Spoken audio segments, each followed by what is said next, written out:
Hey everybody, Carolyn Crow here. Today I wanted to show you how to make one of my favorite bread recipes, one that I used to make every day for nightly dinner service at the restaurant where I was a pastry chef. It's a tasty 3-seeded bread that's actually perfect as either a dinner roll or a sandwich bread. Either way, you're going to want this bread at your Thanksgiving table. So let's get started. So to make our 3-seed sandwich bread, we don't need too many things. Now in the recipe that I'm going to give you, we'll be using all volumetric measurements. I still love to use a digital scale when I'm baking anything at home, and I strongly suggest that you get one too. You really only need it if you want your baking to be better and faster and easier. Whenever you're making bread, you always want to put your liquid in the bowl first. So 2 cups of water into my bowl here. This is about 115 to 130 degrees. 3 tablespoons of milk. That's just room temperature. So we'll do our dry ingredients next.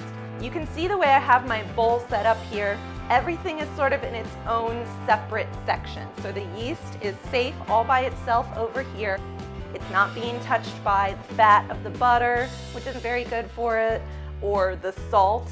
Also can break down the yeast and make it less effective. So the yeast is by itself over here in the corner until I can safely coat it in flour. When you're using instant yeast like this, it gets mixed in with the dry ingredients.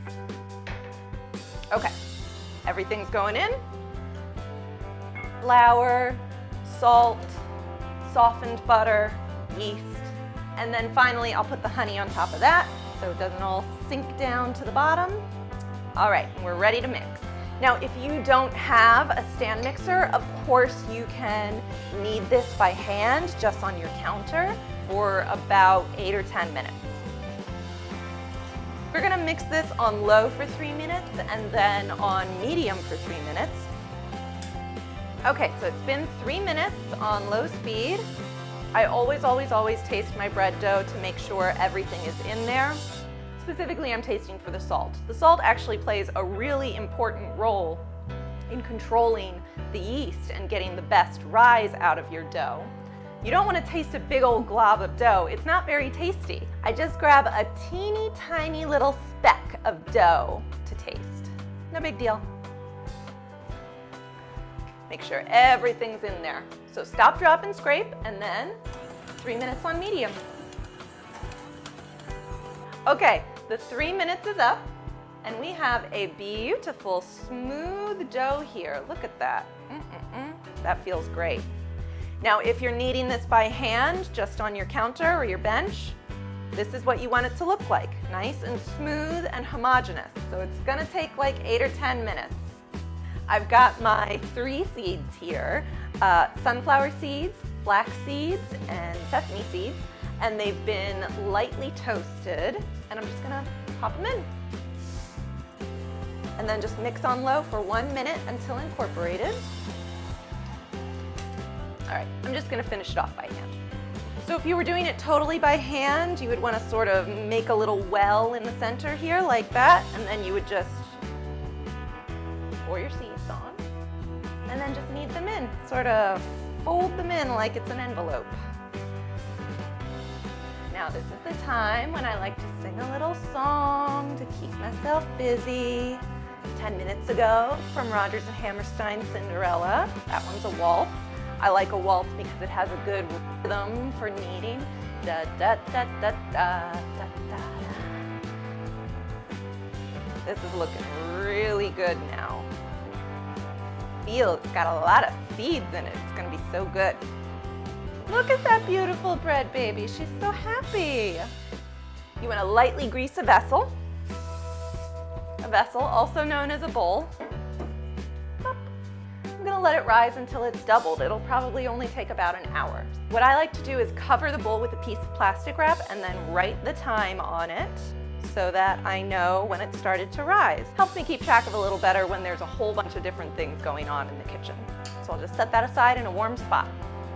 Okay, so our 3-seed dough has been rising for an hour.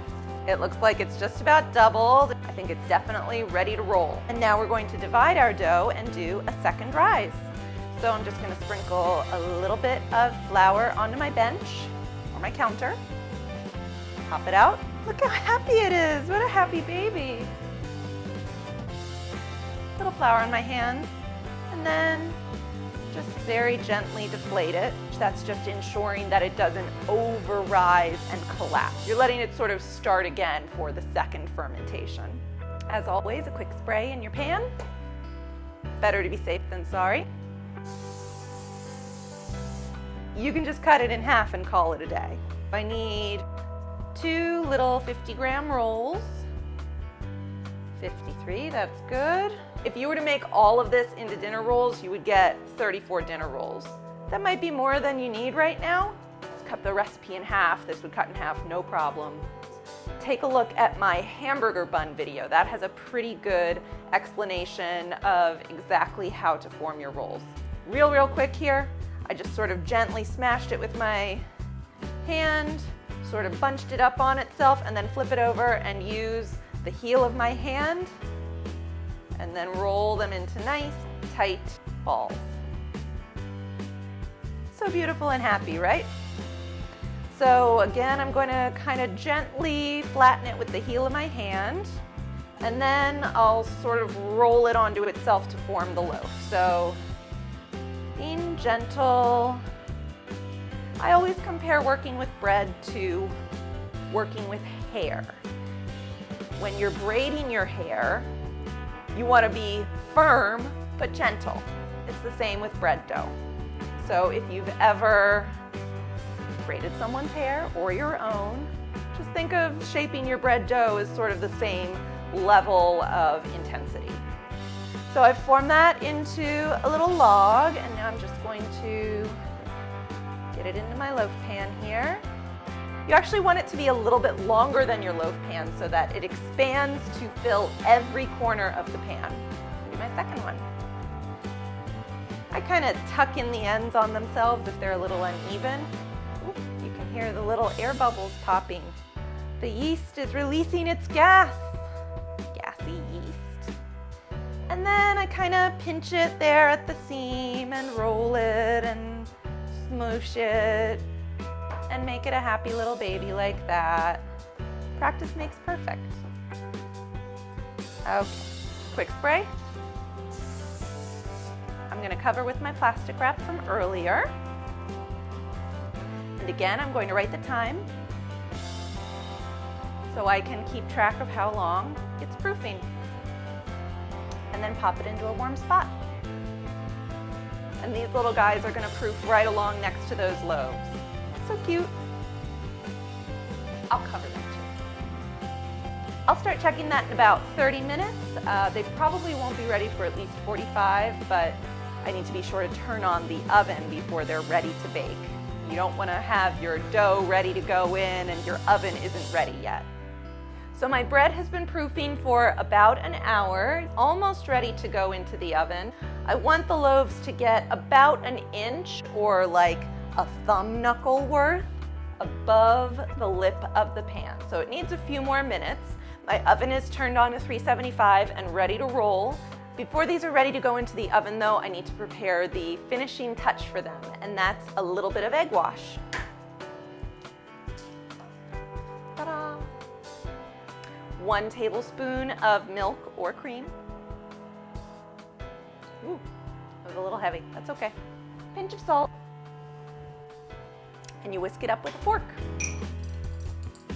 I'm going to use a pastry brush to apply the egg wash, and then afterwards I will sprinkle it with a blend of some of my seeds. These are untoasted because they'll get toasted in the oven. The way that you can tell that your dough is ready for the oven is when you gently press it, it doesn't bounce back. Now this bounced back most of the way, so I think that this needs a few more minutes. It's a little bit cool in my kitchen today. I'm gonna pop these on the back of the stove so they're in a nice warm spot.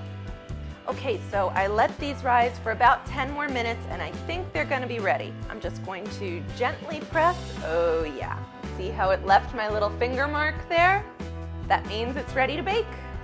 All right, we want to gently brush with egg wash. If you're too aggressive, you could deflate some of your beautifully proofed bread. So in addition to giving the loaves some shine and color, the egg wash also helps make our little seed blend stick. So I'm just going to sprinkle our seeds right on top. This is just a garnish. I want to be pretty generous on the loaves. I think I have a better shot of my kids eating it if I leave the seeds off of the outside. So I'll do the seeds on one loaf and leave the other one naked. So I'm going to pop these into my oven. So let me see, how long do those need to bake? I don't know. I'll let you know. Be right back. Okay, so my bread just came out of the oven. It smells amazing. So these guys only baked for about 15 to 18 minutes, I think. And then the big loaves took 35 to 40 minutes. I'll show you how to get them out of the pan. All you have to do is just gently run a knife around the edges. If you sprayed the pan, you shouldn't really have any problems here. And then we'll just tip it out. And now this little seeded guy, ooh, lost some seeds. Woo! Beautiful. I'm so excited. You have to wait until your bread cools down. If you cut into it too early, it'll get all gummy and it'll never go back to normal. So I'm gonna let these get all the way cool. These little guys, I think I'm gonna probably feed to my little guys at dinner tonight. It's gonna be a different kind of Thanksgiving this year, guys. You might as well go all out. Can you just imagine having your leftover turkey sandwich on this? All of the texture and the flavor of those seeds and cute little baby rolls like these on your Thanksgiving table. I mean, come on. So that is 3 seed sandwich bread, 2 different ways. I hope that you guys are gonna try it at home, and if you do, please let me know down in the comments. Thank you so much for watching. I'll see you next time. Bye-bye.